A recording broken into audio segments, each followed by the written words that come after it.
Acts 21:40 through 22:21. Paul tells his story. Standing on the barracks steps, Paul turned and held his arms up. A hush fell over the crowd as Paul began to speak. He spoke in Hebrew. My dear brothers and fathers, listen carefully to what I have to say before you jump to conclusions about me. When they heard him speaking Hebrew, they grew even quieter. No one wanted to miss a word of this. He continued, I am a good Jew, born in Tarsus, in the province of Cilicia, but educated here, in Jerusalem, under the exacting eye of Rabbi Gamaliel, thoroughly instructed in our religious traditions. And I've always been passionately on God's side, just as you are right now. I went after anyone connected with this way and went at them hammer and tongs, ready to kill for God. I rounded up men and women right and left and had them thrown in prison. You can ask the chief priest or anyone in the high council to verify this. They all knew me well. Then I went off to our brothers in Damascus, armed with official documents authorizing me to hunt down the followers of Jesus there, arrest them, and bring them back to Jerusalem for sentencing.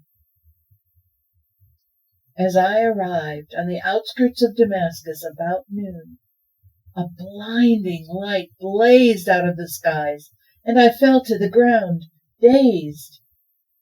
I heard a voice. Saul, Saul, why are you out to get me? Who are you, Master? I asked. He said, I am Jesus the Nazarene, the one you're hunting down. My companions saw the light, but they didn't hear the conversation. Then I said, What do I do now, Master? He said, Get to your feet and enter Damascus. There you'll be told everything that's been set out for you to do. And so we entered Damascus, but nothing like the entrance I had planned. I was blind as a bat, and my companions had to lead me in by the hand. And that's when I met Ananias, a man with a sterling reputation in observing our laws. The Jewish community in Damascus is unanimous on that score. He came and put his arm on my shoulder. Look up, he said. I looked and found myself looking right into his eyes. I could see again. Then he said, The God of our ancestors has handpicked you to be briefed on his plan of action. You've actually seen the righteous innocent and heard him speak. You are to be a key witness to everyone you meet of what you've seen and heard.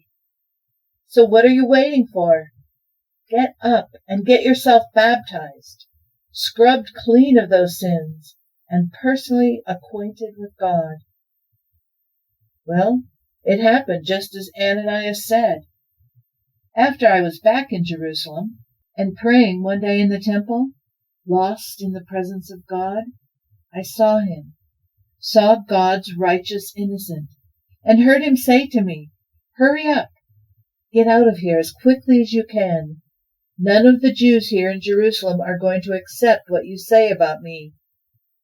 At first I objected. Who has better credentials?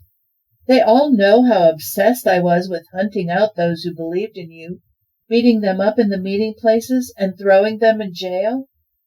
And when your witness Stephen was murdered, I was right there, holding the coats of the murderers and cheering them on. And now they see me totally converted.